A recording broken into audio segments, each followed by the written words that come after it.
Topic ایسا دیا گیا ہے مجھے، عنوان ایسا ہے کہ اس پر بولنے کے لیے گھنٹوں چاہیے، اور میں تھوڑا سا پریشان ہوں اس بات کو لے کر کہ 20 منٹ میں اس ٹاپک کو کیسے کور کیا جائے۔ موضوع اور ٹاپک ہے رسول اللہ بحیثیت طبیب، حضور صلی اللہ علیہ وسلم ایز اے ڈاکٹر۔ آپ کو معلوم ہونا چاہیے کہ جو نبی ہوتے ہیں، جو میسنجر ہوتے ہیں، اللہ تعالیٰ جن کو بھیجتا ہے تو بہت ساری صلاحیتوں کے ساتھ بھیجتا ہے۔ انبیاء ہوتے ہیں، ہر علوم پر جتنے بھی علم ہوتے ہیں سب پر فائز ہوتے ہیں، سب پر ماہر ہوتے ہیں۔ اور پھر نبی پاک صلی اللہ تعالیٰ علیہ وسلم کی جہاں تک بات ہے، تمام انبیاء کے آپ سردار ہیں، تو جس قدر بھی علوم، جس قدر بھی علم دیگر انبیاء کو اللہ نے عطا کیے، ان سب سے بڑھ کر ہمارے نبی محمد صلی اللہ تعالیٰ علیہ وسلم کو عطا فرمائے۔ تو نبی پاک صلی اللہ علیہ وسلم کی بہت ساری حیثیتیں ہیں، جہاں آپ ایک پیغمبر ہے، جہاں ایک مصلح ہے، جہاں ایک رحمت للعالمین ہونے کی حیثیت ہے، جہاں پر ایک دنیا کے لیے آپ آئیڈیل ہے، وہیں پر ہی اگر آپ دیکھیں تو آپ رسول اللہ ایک حیثیت جو آپ کی ہے وہ طبیب کی بھی ہے، ایک ڈاکٹر کی بھی ہے۔ اگر ہم حضور کی فرامین کا، یعنی حضور کی حدیثوں کو، جس کو حدیث کہا جاتا ہے، جو آپ نے اپنی زندگی میں جو باتیں بیان کی، اگر ان کا بہت گہرائی سے مطالعہ کرے، اسٹڈی کرے، تو ہم پاتے ہیں کہ نبی پاک صلی اللہ علیہ وسلم نے بحیثیت طبیب بہت ساری چیزوں کی طرف رہنمائی کی، اور کچھ ایسے اصول و ضابطے ہمیں بیان کیے کہ آج دنیا اس پر ریسرچ کر رہی ہے، اور اس ریسرچ کی بنیاد پر بیماریوں کی علاج کی دریافت، بیماریوں کو سمجھنے کا طریقہ آج ڈاکٹر کو ان حدیثوں کی روشنی میں ملتا ہے۔ سب سے پہلے اگر دیکھیں تو بخاری شریف ایک حدیث کی کتاب ہے، قرآن کے بعد جو سب سے عظیم اور بہترین کتاب مانی جاتی ہے۔ بخاری کے اندر رسول اللہ کی ایک حدیث آتی ہے کہ حضور صلی اللہ علیہ وسلم نے فرمایا کہ اللہ تعالیٰ نے جتنی بھی بیماریاں دنیا میں نازل کی ہے، ہر بیماری کا علاج اللہ نے عطا فرمایا ہے۔ ایسی کوئی بیماری دنیا میں ہے ہی نہیں جس کا علاج نہ ہو۔ پھر سوال یہ پیدا ہوتا ہے کہ آج ہم ڈاکٹر سے سنتے ہیں کہ بہت سی بیماری لا علاج ہے، جیسے کہا جاتا ہے کہ بھئی کینسر ایک ایسی بیماری ہے کہ اگر 3rd اسٹیج میں پہنچ جائے تو اس کا علاج نہیں ہوتا، 2nd اسٹیج تک اس کا علاج ہے۔ ایڈس ایک ایسی بیماری ہے کہ اس کا مکمل کمپلیٹلی علاج نہیں ہوتا، صرف پریکاشن لے کر انسان جو ہے زندگی کو اپنی بڑھا سکتا ہے۔ بہت ساری ایسی بیماریاں ہیں جس کے بارے میں ڈاکٹروں کی رائے یہ ہے کہ یہ لا علاج بیماری ہے۔ تو پھر یہاں رسول اللہ کی بات ٹکرا جاتی ہے کہ جب حضور کہہ رہے ہیں کہ ہر بیماری کا علاج ہے، تو پھر بہت سی بیماریاں لا علاج کیوں ہے؟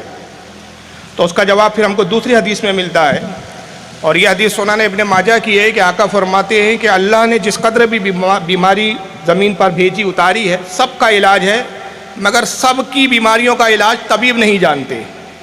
ریسرچ ہوتی ہے، اور جب علاج تک پہنچ جاتے ہیں تو پھر اس بیماری کا علاج دریافت ہو جاتا ہے۔ تو علاج موجود ہے، ضرورت ہے کہ ریسرچ ہو کر تحقیق کے ساتھ ہم اس بیماری کے علاج تک پہنچ جائیں۔ تو علاج موجود ہے، ہمارا نہ معلوم ہونا اس کے نہ ہونے کی دلیل نہیں ہے۔ جیسا کہ اگر میں یہاں کھڑا ہوں اور میں کہوں کہ صاحب امریکہ موجود ہی نہیں ہے، آپ کہیں کہ بھئی آپ کیسے کہہ رہے ہیں امریکہ نہیں ہے، تو میں کہوں صاحب میں نے نہیں دیکھا، تو میرا نہ دیکھنا امریکہ کے نہ ہونے کی دلیل نہیں ہے۔ امریکہ ایکچوئل میں موجود ہے، میری اس تک رسائی نہیں ہے، میں امریکہ تک پہنچ نہیں پا رہا ہوں۔ تو گویا بیماری کا علاج تو دنیا میں موجود ہے، لیکن اس بیماری تک آدمی پہنچ جائے، یہ ایک ریسرچ اور ایک محنت اور جستجو کے بعد یہ چیز حاصل ہوتی ہے۔ آسانی سے بیماریوں کے علاج نہیں ملتے۔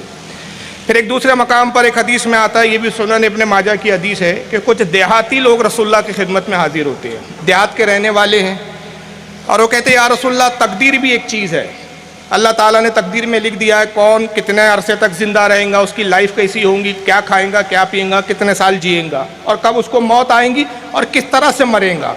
تو یہ جب چیزیں تقدیر میں لکھ دی گئی ہے اور اللہ جانتا ہے کہ یہ ہونا ہے، تو جب آدمی بیمار ہو جائے تو پھر علاج کیوں کرے؟ بھائی اگر ٹھیک ہونا تقدیر میں ہوگا تو خود بخود ٹھیک ہو جائیں گا، تو پھر ہم علاج کی طرف کیوں جائیں؟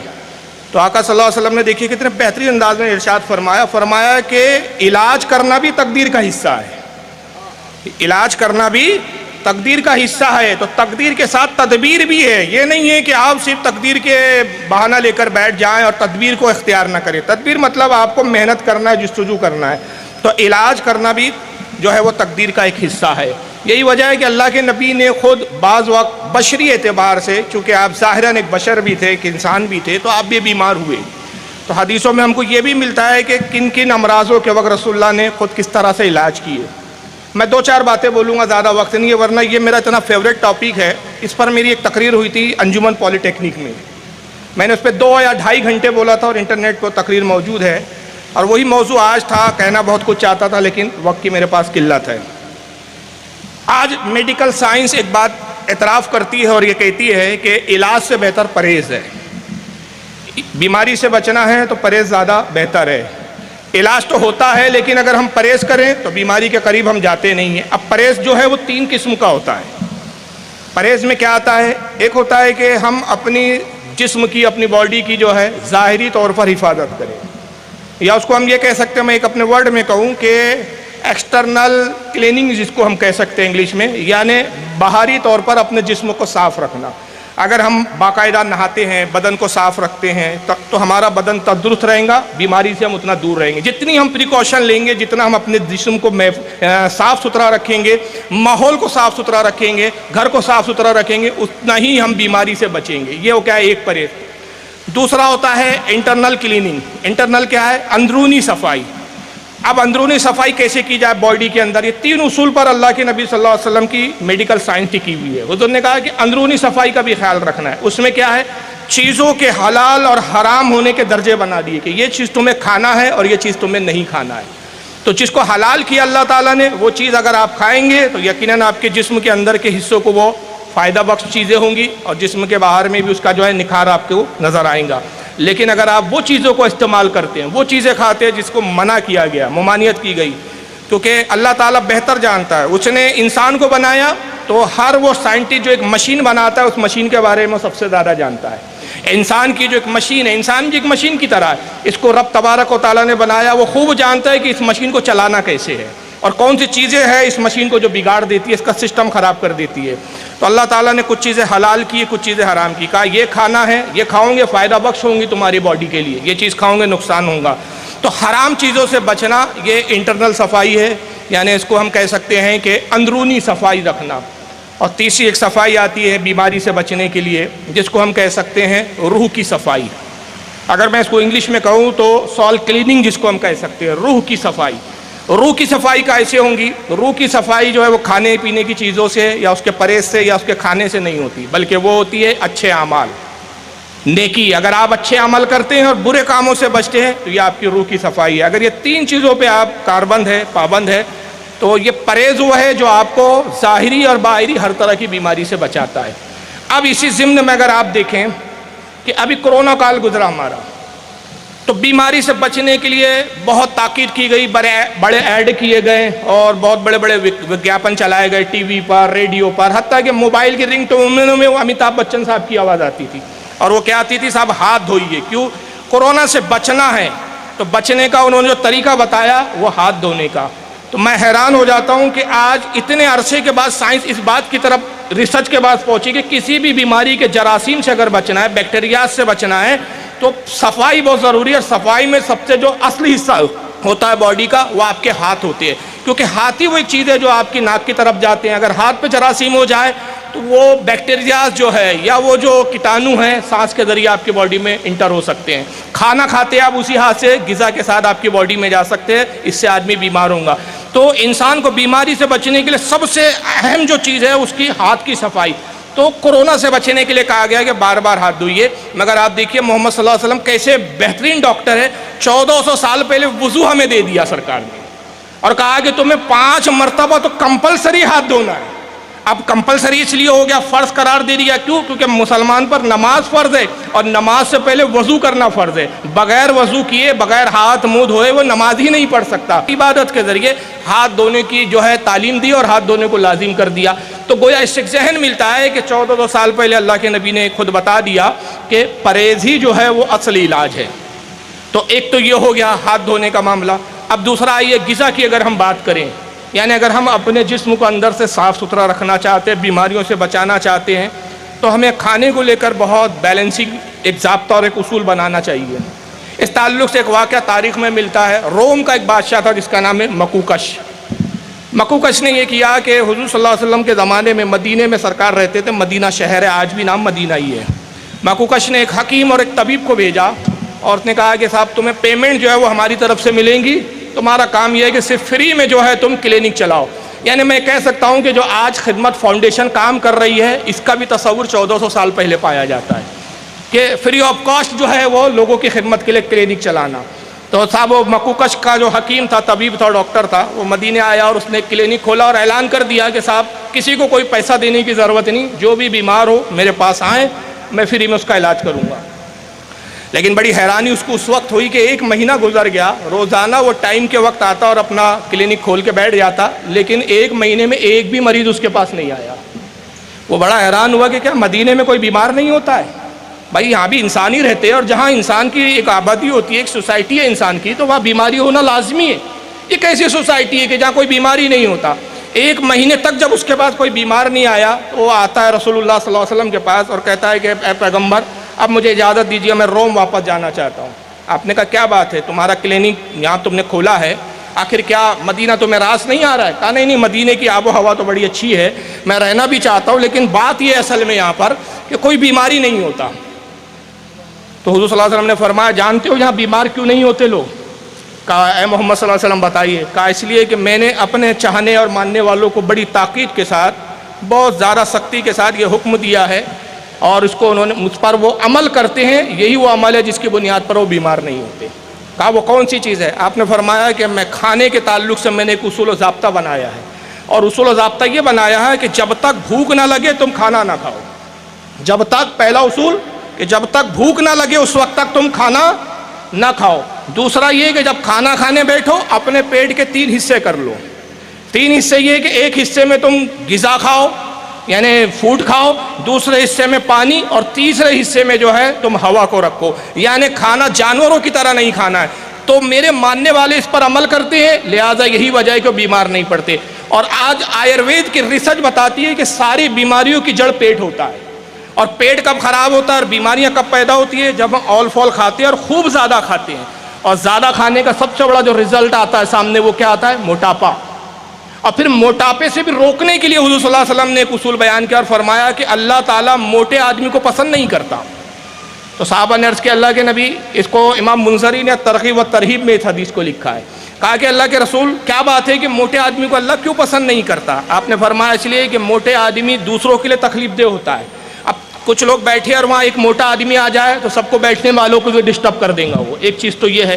دوسرا فرمایا کہ موٹا آدمی عبادت کرنے میں سست ہوتا ہے، کام کرنے میں سست ہوتا ہے، اس وجہ سے اللہ موٹے آدمی کو پسند نہیں کرتا. یعنی یہاں پر 1400 سال پہلے رسول اللہ نے بحیثیت ڈاکٹر آپ کو ایک اصول دے دیا کہ آپ کی باڈی کو آپ کو مینٹین کرنا ہے، موٹاپے کو آپ کو اپنے طرف قریب نہیں آنے دینا ہے. آج ہر ڈاکٹر یہ کہتا ہے کہ صاحب آپ ایکسرسائز کیجئے، موٹے مت ہوئیے. کیوں؟ اگر آپ موٹے ہوتے تو بالکل یہ ڈیفینیٹلی یہ بات کنفرم ہے کہ جیسے جیسے آپ کی صحت بڑھتی ہے، پیٹ بڑھتا ہے، آپ کی نلیاں چوک ہونا شروع ہو جاتی ہے اور نلیوں میں چربی جمتی ہے، کولیسٹرول بڑھتا ہے، اور جیسے جیسے کولیسٹرول بڑھنے لگتا ہے ہارٹ اٹیک کے چانسز بڑھتے ہیں. نتیجہ یہ ہوتا ہے کہ بلڈ پریشر کی شکایت ہو گئی، ہائپر ٹینشن ہو گیا، اب گولیاں بھی کھانا ہے آپ کو، اور گولی کھانے کے ساتھ ساتھ ہمیشہ خطرہ بنا ہوا ہے کہ جہاں کہیں بلڈ پریشر ہائی ہو گیا آپ کا یا لو ہو گیا تو بھی آدمی مرنے کے کگار پہ آ جاتا ہے. ہائی ہو گیا تو بھی ہارٹ اٹیک کا جو ہے ہارٹ فیل ہونے کا یا ہارٹ اٹیک کا اس کو خطرہ بنا رہتا ہے. تو وہاں پر جہاں سے بیماری کی اسٹارٹنگ ہوتی ہے وہیں رسول اللہ نے روک لگا دی. فرمایا کہ بعد میں بلڈ پریشر تک کی نوبت ہی کیوں آنے دے رہے ہو؟ آپ پہلے ہی اپنے موٹاپے کو آپ کنٹرول کر لو. اور اس کو یہ فرمایا کہ اللہ پسند نہیں کرتا. جب اللہ پسند نہیں کرتا تو تم اپنے لیے موٹاپا کیوں پسند کر رہے ہو؟ پھر تو ہم کو چاہیے کہ ہم غذاؤں کا بڑا کنٹرول کریں. دوسرا چیز آپ یہاں پر دیکھیے، میں اس پر انشاءاللہ غذا پہ آگے بات کر رہا ہوں کہ 3 اصول جو یہ ایک کہا ہے کہ غذا ایک پیٹ کے 3 حصے کر لو، ایک میں کھانا، ایک میں ہوا، اور تیسرے حصے میں پانی.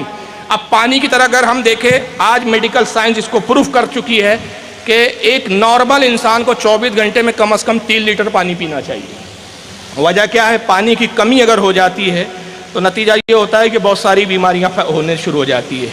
پانی کی قلت سب سے بڑی جو بیماری کو پیدا کرتی ہے وہ کڈنی کا فیلور ہے، کڈنی کا فیل ہو جانا. اور آج ایسے بہت سارے کیسز سامنے آئے کہ لوگوں کی کڈنیاں فیل ہو رہی ہے. اور جب ریزن کی طرف ہم جاتے ہیں تو پتہ چلتا ہے کہ صاحب پانی کی قلت، پانی کم پینے کا ریزن کڈنی کو خراب کر دیتا ہے. دوسرا، کم پانی پینے والے کو بواسیر، پائلس کی بیماری ہو جاتی ہے. ڈاکٹر کہتا ہے جب کسی بھی آپ پائلس کے مریض سے پوچھئے تو جب اندر آپ تہہ میں جائیں گے کہ بھائی اس کو پائلس کیوں ہوا، بواسیر کیوں ہوا، تو ریزن سامنے آتا ہے کہ صاحب پانی کم پیتے تھے. تیسری چیز کیا آتی ہے؟ پانی کی قلت کی وجہ سے اکثر پانی کم پینے والے کو پتھری اسٹون کی بیماری ہو جاتی ہے، پتھری ہو جاتی ہے اس کے گردے میں۔ تو یہ تین چیزیں اور بھی بیماریاں جو پانی کی کمی سے ہوتی ہے، تو اللہ کے نبی صلی اللہ علیہ وسلم نے پانی پر زور دیا، کہا کہ تم غذا کو ایک حصے رکھو اور ایک حصے پانی کو رکھو، تاکہ باڈی میں جو پانی کی ماترا ہے وہ ہمیشہ تمہارے ساتھ برقرار رہنی چاہیے۔ اور غذا کو جو کم کیا، اس کا سب سے بڑا ریزن کیا تھا؟ موٹاپا کا قریب نہیں آنا چاہیے۔ اگر موٹاپا آپ کا بڑھتا ہے، نتیجہ یہ ہوگا کہ یقیناً موٹاپے کی وجہ سے سینکڑوں بیماریاں آدمی کو پیدا ہوتی ہے، سانس پھولنے لگتی ہے، چلتا ہے آدمی تو چلتا ہے تو بہت جلدی تھک جاتا ہے، سیڑھیاں چڑھتا ہے تو سانس پھول جاتی ہے، سیڑھیاں نہیں چڑھ پاتا، نتیجہ یہ ہوتا ہے کہ کئی بیماریوں کا آدمی شکار ہوتا ہے۔ تو اپنے پیٹ کو سب سے پہلے کنٹرول کرنا ہے۔ اور سب سے بڑی آج اگر موٹاپے کی جو بیماری ہے وہ آج ہارٹ اٹیک کی بیماری کی طرف ہم کو لے جاتی ہے۔ مگر اس تعلق سے آپ دیکھیے، ہارٹ سے بھی بچنے کے لیے رسول اللہ صلی اللہ علیہ وسلم نے بہت ساری چیزیں ہمیں دی۔ حضور صلی اللہ علیہ وسلم کی ایک سنت صحابہ کرام بیان کرتے ہیں کہ اللہ کے نبی صلی اللہ علیہ وسلم پیدل چلا کرتے تھے۔ آپ نے فرمایا کھانا کھانے کے بعد سیر کر لیا کرو، اور سمجھانے کے لیے ایک جگہ فرمایا کہ کم از کم تم سے اگر چلنا مشکل بھی ہو تو کم از کم 100 قدم ہی چل لو۔ حالانکہ کم سے کم ڈاکٹر کہتے ہیں کہ آدھا گھنٹہ رننگ کرنا چاہیے۔ ہر آدمی نے کم از کم آدھا گھنٹہ 24 گھنٹے میں، منیمم 24 گھنٹے میں ایک ایسا ٹائم بنا لے کہ آدھا گھنٹہ وہ رننگ کرے۔ اللہ کے نبی نے کہا کہ اگر تم سے نہیں ممکن ہے، تم کمزور ہو، چل نہیں پا رہے ہو، تب بھی کوشش کرو کہ کم از کم 100 قدم چل لو۔ اور صحابہ کرام کہتے ہیں کہ اللہ کے نبی صلی اللہ علیہ وسلم کی عادت مبارکہ تھی کہ آپ کھانے کے بعد چہل قدمی کرتے تھے، چلتے تھے۔ اور چلنے کی سپیڈ کیا ہوتی تھی؟ صحابہ کہتے حضور کو تو ہم دیکھتے تو معلوم ہوتا کہ سرکار چل رہے ہیں، مگر ہمیں ساتھ میں سرکار کے دوڑنا پڑتا تھا، یعنی حضور کی رفتار تیز ہوتی تھی۔ تو چلنے میں بھی ایک اسٹائل بتائی آپ نے کہ چلنا اسے کہتے ہیں کہ جس میں ایک رفتار میں تھوڑی تیزی ہو، سستی نہ ہو۔ تیزی ہوں گی تو آپ میں پسینہ آئے گا، پسینہ نکلے گا، اور جو آپ کا کولیسٹرول ہے وہ گھٹے گا، آپ کی چربی گھٹے گی۔ تو یہاں پر ایک حضور صلی اللہ علیہ وسلم نے ہارٹ اٹیک سے بچنے کی ایک تدبیر بتائی۔ یہاں تک کہ سنن ابو داؤد حدیث کی ایک کتاب ہے، اس میں آتا ہے کہ سعد ابن ابی وقاص ایک صحابی ہے جن کو فاتح ایران کہا گیا ہے، اور ایران انہوں نے فتح کیا۔ اور یہاں میں آپ کو بتاؤں گا کہ رسول اللہ کے علاج میں اور 1400 سال کے بعد آج اتنی ترقی کے بعد کے آج کے میڈیکل سائنس کے علاج میں کتنا زمین آسمان کا فرق ہمیں نظر آتا ہے۔ سعد ابن ابی وقاص کو ہارٹ اٹیک ہوتا ہے، اور ان کو مرض کے قلب کا مرض بول سکتے ہیں آپ اردو میں۔ ہارٹ اٹیک ایک کامن ورڈ ہے، سبھی سمجھ لیتے ہیں۔ اب صحابہ اکرام کے لیے بالکل یہ نئی چیز تھی۔ آج ہارٹ اٹیک بچہ بچہ جانتا ہے، لیکن میں نے خود اپنے بچپنے میں، اور بہت سارے ہمارے بزرگ بیٹھے وہ جانتے ہیں کہ پہلے ہارٹ کا مطلب ہوتا تھا بھائی 60 سال 65 سال کے بعد ہی اٹیک آئے گا، مگر اب وہ معاملہ نہیں رہا۔ 25 سال کے بچوں کو بھی اٹیک آ رہا ہے، جوانوں کو اٹیک آ رہا ہے، کوئی گارنٹی نہیں کہ کب کس کو اٹیک آ جائے۔ اور ایسے ایسے اٹیک کے ٹائپ آ گئے کہ ڈاکٹر بھی سمجھنے سے قاصر ہے۔ اس میں ایک جو ہارٹ اٹیک جس کو کہتے ہیں سائلنٹ کلینر، جس کا نام دیا گیا ہے، ایک آدمی نارمل آدمی کھڑا ہے آپ کے ساتھ، بات چیت کر رہا ہے، اچانک گر جاتا ہے، پتہ چلا کیا ہوا صاحب؟ ہارٹ فیلور ہو گیا صاحب، ہارٹ اٹیک آیا، مر گیا۔ اس آدمی کو خود پتہ نہیں کہ صاحب میرے اندر کیا چل رہا ہے، ایک دم یہ سائلنٹ کلینر جس کو نام دیا گیا ہے۔ تو بہرحال سعد ابن ابی وقاص کو ہارٹ اٹیک آ گیا۔ اب اس زمانے میں لوگ ہارٹ اٹیک تو جانتے ہی نہیں تھے صاحب، کیونکہ کھان پان ایسے تھے، صحت ایسی تھی، ورزش کرتے تھے، محنت کرتے تھے، جنگجو ہوتے تھے، تلواریں چلاتے تھے، ایکسرسائز کرتے تھے، گھوڑا سواری کرتے تھے، تیراکی کرتے تھے، دنیا بھر کے ان کی زندگی کے معمولات ایسے تھے کہ وہ بیمار زیادہ ہوتے نہیں تھے۔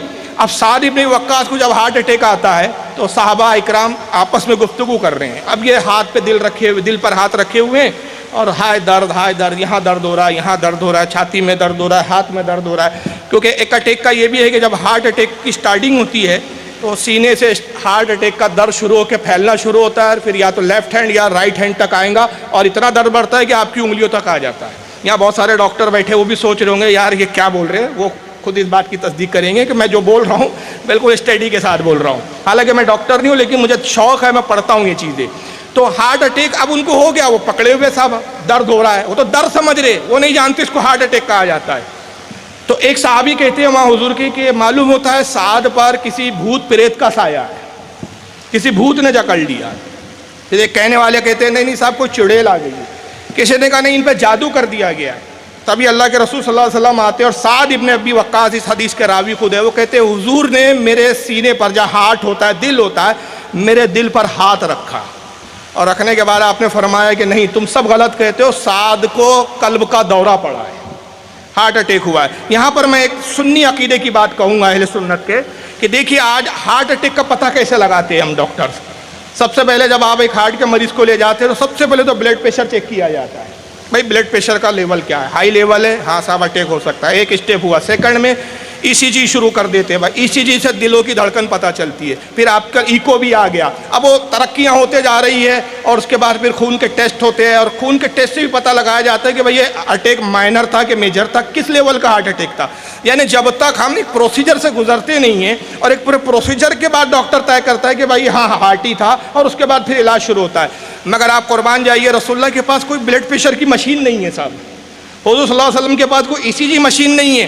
سرکار کے ہاتھ میں ہی اللہ تعالیٰ نے وہ صلاحیت رکھ دی کہ آپ نے ہاتھ رکھا سب کچھ معلوم کر لیا کہ ہو کیا رہا ہے، اندر چل کیا رہا ہے، اور پھر علاج کیا ہے وہ بھی تجویز کیا. اور علاج کیا بتایا، آپ حیران ہو جائیں گے. آپ نے فرمایا کہ 7 اجوا کھجور، یہ اجوا کھجور آج بھی ملتی ہے عرب میں، بڑی بہترین قسم کی کھجور ہوتی ہے. چھوٹی سی کھجور ہوتی ہے اور چھوٹی چھوٹی گٹلیاں ہوتی ہیں. آپ نے فرمایا 7 اجوا کھجور گٹلیوں کے ساتھ مکس کر کے سعد کو لگاتار کھلاؤ. چنانچہ یہی ہوا کہ سعد ابن وقاص کو وہ کھجور کھلائی گئی اور سعد ابن وقاص فرماتے ہیں کہ میرے قلب کا دورہ بالکل ختم ہو گیا. اور پھر یہ ایسے نارمل ہوئے کہ یہی صحابی حضرت سعد ابن وقاص پھر گھوڑے پہ بیٹھ کر پورے ایران کو فتح کرنے نکلتے ہیں. تو اس سے ایک بات یہ پتہ چلی کہ حضور صلی اللہ علیہ وسلم اس زمانے میں ہارٹ کے بارے میں بھی بہت کچھ جانتے تھے. اور ہارٹ کے بارے میں جانتے ہی نہیں تھے بلکہ یہ بھی جانتے تھے کہ ہارٹ کا علاج کس طرح سے جو ہے نیچرل پیتھی کے ذریعے کیا جا سکتا ہے. تو حضور صلی اللہ علیہ وسلم کی اگر ہم طب کی بات کریں، بحیثیت اگر ڈاکٹر کی بات کریں، تو آپ نے بہت ساری چیزیں بتایا. اب دیکھیے یہاں پر ایک جگہ کھجور سے علاج کیا ہے. ایکچوئل ڈاکٹر یہ ہوتا ہے، ڈاکٹر کی خاصیت یہ ہوتی ہے کہ ایک ہی گولی یا ایک ہی دوا ہر طرح کے مریضوں کو نہیں دیتا ہے. اس کو اتنی صلاحیت ہونی چاہیے اور وہی ڈاکٹر ماہر مانا جاتا ہے کہ بھائی یہ دوا اگر میں کسی مریض کو دے رہا ہوں کہ اس کو سوٹ کریں گی کہ نہیں کریں گی. صرف یہ نہیں ہے کہ بھائی میڈیکل میں ہم کو پڑھا دیا گیا کہ یہ دوا اس مرض کے لیے دینا چاہیے تو آپ نے اٹھا کے دے دیا، مریض کی کیفیت ہی نہیں معلوم. جو اس طرح کرتے ہیں وہ ڈاکٹر فلاپ ہو جاتے ہیں اور ایسے مریض جو ہے فائدہ نہیں پا پاتے. حضور صلی اللہ علیہ وسلم چونکہ طبیب اعظم تھے، اب ایک طرف یہاں کھجور سے علاج کیا ہے آپ نے، مگر دوسری طرف ہم کو ایک حدیث ملتی ہے کہ حضرت علی رضی اللہ تعالیٰ عنہ کو آنسو چشم ہو گیا، جس کو ہم اپنی زبان میں کہتے ہیں آنکھ آ جانا. آنکھ آ جاتی ہے، لال ہو جاتی ہے، پھول جاتی ہے، دیکھ نہیں پاتا آدمی، آنکھوں سے پانی نکلتا ہے. اور یہ ہوتا ہے کہ اگر کوئی اس آنکھ کی طرف غور سے دیکھے تو دوسرے دیکھنے والی کی بھی آنکھ انفیکٹ ہو جاتی ہے.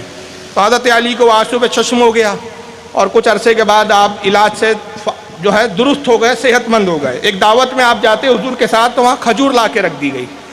تو حضرت علی نے بھی اپنے ہاتھ کو بڑھایا اور کھجور کھانا چاہا تو حضور نے فرمایا علی رک جاؤ، تمہارے لیے یہ کھجور ابھی مناسب نہیں ہے، بلکہ تمہیں چقندر کھانا چاہیے. چقندر ہی بولتے ہیں نا ہمارے، آپ سمجھ گئے ہوں گے نا. اور کیا بولتے ہیں اس کو یار، لال لال ہوتے ہیں، بیٹ بھی بولتے ہیں شاید. تمہیں بیٹ کھانا چاہیے، چقندر کھانا چاہیے، تمہارے لیے کھجور نقصان دہ. اب دیکھیے طبیب ایک ہی ہے، ایک جگہ کھجور سے ہارٹ کا علاج کر رہا ہے اور وہی طبیب بتا رہا ہے کہ یہاں یہ کھجور نقصان دہ ہے. تو یہی طبیب اعظم ہونے کی ایک دلیل ہے. اور ایک تیسری جگہ پھر کھجور کا ہمیں ایک اور علاج ملتا ہے اور وہ یہاں ملتا ہے کہ حضور کی شادی ہوتی ہے حضرت عائشہ ام المومنین حضرت عائشہ صدیقہ سے. اب وہ عرب کا سسٹم تھا کہ پہلے شادی ہو جاتی تھی، اس کے کچھ عرصے کے بعد بدائیگی ہوتی تھی. ہمارے یہاں کا سسٹم یہ ہے کہ شادی کے دن ہی بدائیگی ہو جاتی ہے. شادی ہو گئی، 3-4 سال گزر گئے. اب اس کے بعد حضور صلی اللہ علیہ وسلم نے پیغام بھیجایا اپنے سسرال میں کہ عائشہ کو بدا کر دیا جائے. تو حضرت عائشہ کی جو والدہ تھی، ان کی ماں تھی، وہ کہتی ہے کہ یا رسول اللہ بھی عائشہ آپ کے لائق نہیں ہوئی ہے. 1-2 بار آپ نے تقاضا کیا اور وہ بہانے کرتے رہی. تو حضور نے پوچھا کہ آخر بات کیا ہے، عائشہ کو تم بدا کیوں نہیں کر رہے ہو؟ تو کہا یا رسول اللہ وہ بہت دبلی ہے. اور ایک شادی شدہ عورت جو دبلی پتلی ہو، بہت سارے اس کو پرابلمس آتے ہیں، وہ عورتیں زیادہ بہتر جانتی ہے، بتانے کی یہاں ضرورت نہیں ہے کہ شادی کے بعد ایک لائف بالکل چینج ہو جاتی ہے. تو کہا یا رسول اللہ بہت دبلی پتلی ہے تو گھر کا کام نہیں کر پائیں گی، بہت ساری باتیں ہیں، تو میں چاہتی ہوں تھوڑی سی صحت مند ہو جائے تو پھر میں رخصت کروں. تو حضور مسکرایا کہ اگر تم پہلے بتا دیتی تو میں ضرور ایک ایسی چیز بتاتا کہ تم اس پریشانی سے چھٹکارا پا لیتی. تو انہوں نے کہا کہ حضور بتائیں کیا کریں؟ تو آپ نے فرمایا کھجور کو ککڑی کے ساتھ ملا کر کھاؤ. اب یہاں کھجور سے بھی تیسرا ایک علاج ہو رہا ہے. یہ ہوتا ہے طبیب اعظم کہ ایک ہی چیز سے کس سے پرہیز کروایا جائے، ایک ہی چیز سے کسے کہاں. وہاں کھجور اور گٹلی کو مکس کیا اور 2 کمبینیشن بنا کر ایک ہارٹ کی دوا کو ایک طرح سے آپ نے ایجاد کر لیا. اور یہاں بھی ایک کمبینیشن بنایا جا رہا ہے اور وہ کمبینیشن کیا ہے؟ کھجور ہے اور کھجور کے ساتھ ککڑی ہے، کہا کھجور کے ساتھ ککڑی ملاؤ اور عائشہ کو کھلاؤ۔ حضرت عائشہ خود فرماتی ہے کہ قسم وحدہ لا شریک کی، میں نے کھجور اور ککڑی کھائی، ایک ہی مہینے میں اتنی صحت مند ہو گئی کہ حضور کی تمام بیویوں میں مجھ سے زیادہ کوئی صحت مند تھا ہی نہیں۔ تو یہ طبیب اعظم ہوتا ہے۔ اچھا یہاں پر دیکھیے کمبینیشن جو ہوتا ہے، آج دوائیں جو دی جاتی ہے، ڈاکٹر کمبینیشن کے ساتھ دوا دیتے ہیں، بھائی یہ دوا کا یہ ریئیکشن ہوگا، اس ریئیکشن کو روکنے کے لیے پھر یہ دوا کی ضرورت ہے۔ یہ 14 سال رسول اللہ صلی اللہ علیہ وسلم بغیر کسی ریسرچ کے بتا رہے ہیں کہ کمبینیشن کی اہمیت کیا ہوتی ہے۔ کھجور کی تاثیر کیا ہوتی ہے؟ کھجور گرم ہوتی ہے، اور ککڑی کی تاثیر کیا ہوتی ہے؟ ککڑی ٹھنڈک پیدا کرتی ہے، سرد ہوتی ہے۔ اب اگر صرف خالص کھجور کھائی جائے تو اس کا نقصان ہوگا، گرمی باڈی میں گرمی زیادہ بڑھیں گی، اور اگر صرف خالص ککڑی کھا لی جائے تو بدن میں سردی زیادہ ہو جائیں گی۔ تو کمبینیٹ کر کے کیا کیا ہے، دونوں کو بیلنسنگ کر دیا ہے۔ تو بہرحال بہت ساری باتیں ہیں، اگر میں کہوں نا، میں نے کہا کہ 2 ڈھائی گھنٹے بھی اس ٹاپک پہ میں بولوں تو ہارٹ کی بیماری ہے، اسی طرح کلونجی کے تعلق سے آپ نے کلونجی سے جو علاج فرمایا یہ ایک بڑی لمبی تفسیر ہے۔ شہد کے بارے میں آپ نے جو کہا اس کے اوپر 1 گھنٹوں بولا جا سکتا ہے۔ اور آج آپ جانتے ہیں کہ آیورویدک کی 90% دوائیں جو ہے وہ شہد پر ٹکی ہوئی ہے، اکثر وہ شہد کے کمبینیشن کے ساتھ دوائیں دیتے ہیں۔ اور بہت ساری بیماریوں کے بارے میں جو حضور نے جو تعلیم دی ہے اور اس سے بچنا کیسے ہے، اور ہو جائے تو علاج کرنا کیسے ہے، یہ ساری چیزیں ہمیں رسول اللہ کی زندگی میں ملتی ہے۔ بہرحال وقت اتنا نہیں ہے، جس قدر بھی میں نے کہا میں سمجھتا ہوں کہ کافی ہے یہ سمجھانے اور بتانے کے لیے کہ حضور صلی اللہ علیہ وسلم صرف اپنے ہی زمانے میں نہیں بلکہ ہر زمانے کے اعتبار سے دیکھیں تو ایک طبیب اعظم ہے، اور ایسے طبیب ہے کہ 1400 سال پہلے جو انہوں نے سائنس کے اصولوں کی بنیاد پر بیماریوں کے تعلق سے جو بات کی، آج انہی اصولوں اور ضابطوں کی بنیاد پر ریسرچ ہو رہی ہے، اور ریسرچ نئی چیزیں ہمارے سامنے آ رہی ہے، بیماریوں کے علاج دریافت ہو رہے ہیں۔ اللہ تعالیٰ آج کی اس بسم کو قبول فرمائے، اور ایک بار میں پھر خدمت فاؤنڈیشن کو مبارکباد پیش کرتا ہوں، اور ان کے لیے اور خاص طور سے جتنے بھی یہاں پر مہمان آئے ہیں سبھی کے لیے میں دعا کرتا ہوں کہ اللہ تعالیٰ یہ خدمت فاؤنڈیشن سے جو خدمت لے رہا ہے اس کو قبول فرمائے، اور دن رات ان کو ترقی عطا فرمائے، اور ان کی جتنی بھی آگے پلاننگ ہے اس میں جو بھی ارچن اور مشکلات ہے ان سب کو اللہ تعالیٰ اپنے فضل و کرم سے دور فرمائے۔ وما علینا الا البلاغ المبین۔ السلام علیکم ورحمۃ اللہ تعالیٰ۔